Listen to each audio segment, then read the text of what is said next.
nakita tayong bunga ng sasa. Ito, guys. Yan, bunga ng sasa yan. Ay matry ng isang piraso, mga ilang piraso. Masarap ito guys. Parang kaong ang kulay.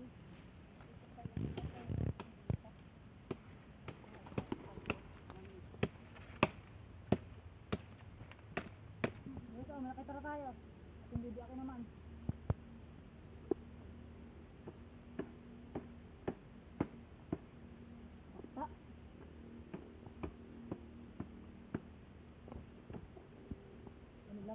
Parang dinatalab ang kanyang gulok guys.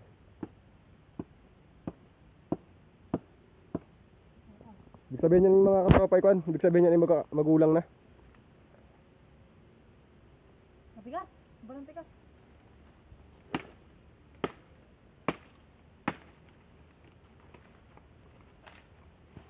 Bakit ganyan?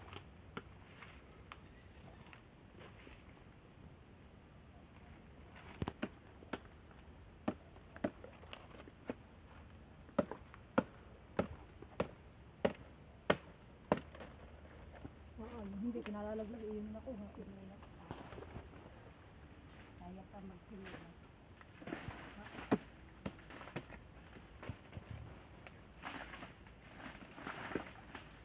Malang na ng dalawa. Ating titingnan kung albagang lasa na ito. Pero guys, dati nakatikim tayo ay matagal na panahon na hindi tayo nakatikim. Kaya titignan na ulit natin. Isa lang mapadpad sa ating sinda. Yan mga katropa, ang kanyang asinda daw.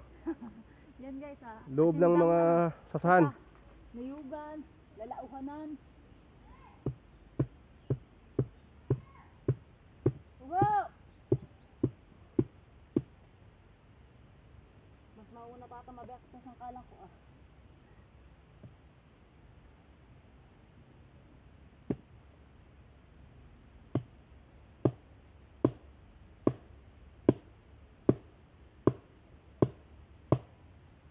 Parang sinasayang ata ang lipstick ko.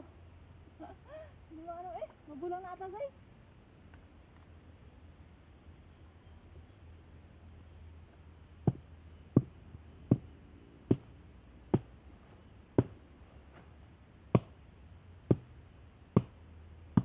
Ay. Kami lamok ah. Guys oh, tingnan nyo naman. Magulang na kaya hindi na pwedeng kainin. Ang pwedeng kainin yan guys ay medyo malambot-lambot pa. Basta malambot pa. Tapos medyo may sabaw-sabaw yun. Pwedeng kainin. Pero pag gantong matigas na, ayan, ay hindi na kaya. Ngipin ang susuko. Okay guys, hanggang dito na lang. Maraming salamat.